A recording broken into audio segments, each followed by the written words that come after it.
Habla, Señor, tu siervo escucha.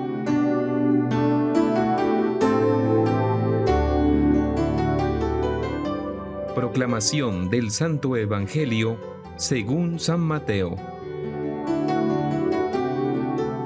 En aquel tiempo, acercándose Pedro a Jesús, le preguntó: Señor, si mi hermano me ofende, ¿cuántas veces tengo que perdonarlo? ¿Hasta 7 veces? Jesús le contesta: No te digo hasta 7 veces, sino hasta 70 veces 7. Por esto se parece el reino de los cielos a un rey que quiso ajustar las cuentas con sus criados. Al empezar a ajustarlas, le presentaron uno que debía 10,000 talentos. Como no tenía con qué pagar, el Señor mandó que lo vendieran a él con su mujer y sus hijos y todas sus posesiones, y que pagara así. El criado, arrojándose a sus pies, le suplicaba diciendo: Ten paciencia conmigo y te lo pagaré todo.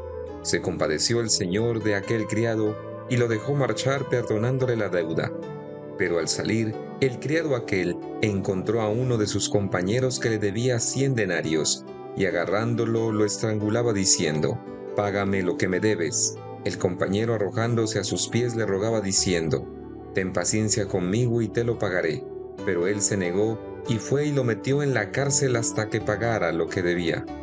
Sus compañeros, al ver lo ocurrido, quedaron consternados y fueron a contarle a su señor todo lo sucedido. Entonces el Señor lo llamó y le dijo: Siervo malvado, toda aquella deuda te la perdoné porque me lo rogaste. ¿No debías tener tú también compasión de un compañero como yo tuve compasión de ti? Y el Señor, indignado, lo entregó a los verdugos hasta que pagara toda la deuda. Lo mismo hará con vosotros mi Padre Celestial, si cada cual no perdona de corazón a su hermano. Palabra del Señor. Gloria a ti, Señor Jesús.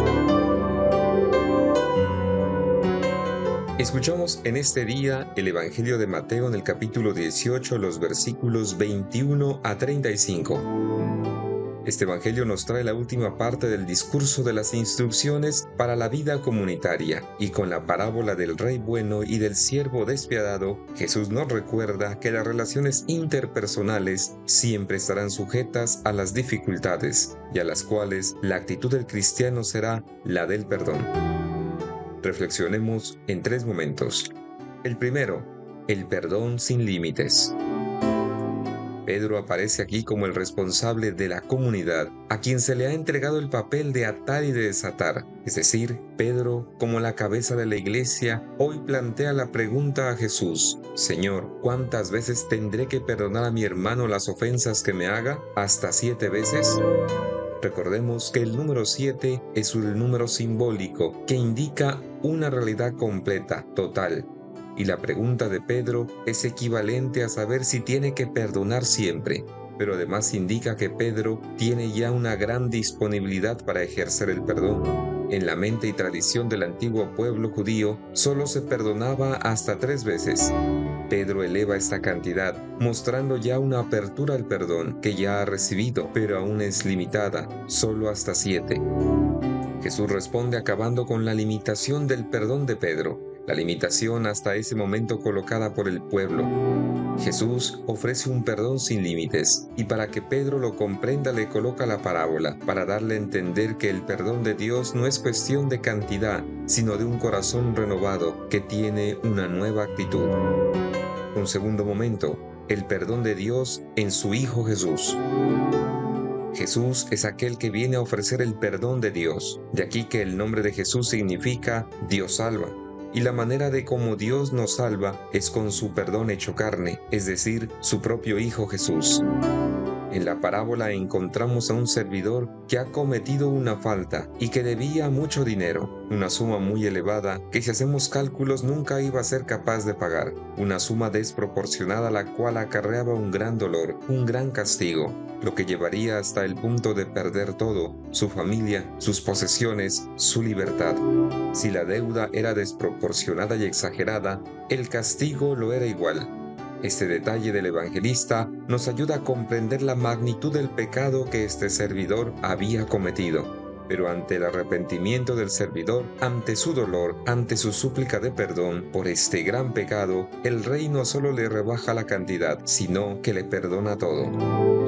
De esta manera Jesús quiere mostrar cómo Dios no solo rebaja la pena, sino que nos perdona totalmente cuando en nuestro arrepentimiento le suplicamos su misericordia. Un tercer momento, el perdón nos distingue como hijos de Dios. El comportamiento de perdón de este Rey, que es el comportamiento de perdón de nuestro Padre Dios para con nosotros sus hijos, es la invitación del Evangelio que hoy nos invita a tener. Es la actitud que nos distingue como hijos de Dios frente al error del otro, la del perdón. Para ofrecer nuestro perdón a los demás, debemos ante todo recordar que ante Dios todos somos deudores y que no tendríamos cómo pagar por tanto que nos ha dado, por tanto que nos ha perdonado. Pero a quienes Dios ama y ha regalado su perdón sin límites ni condiciones, nos ha dado un acto de perdón inmenso, la vida de su propio Hijo. Además, debemos recordar que ninguno de nosotros somos solo un error que no se puede perdonar. Somos hijos que podemos ser siempre mejores, que tenemos la capacidad de enmendar nuestros errores y mucho más cuando nos sentimos perdonados.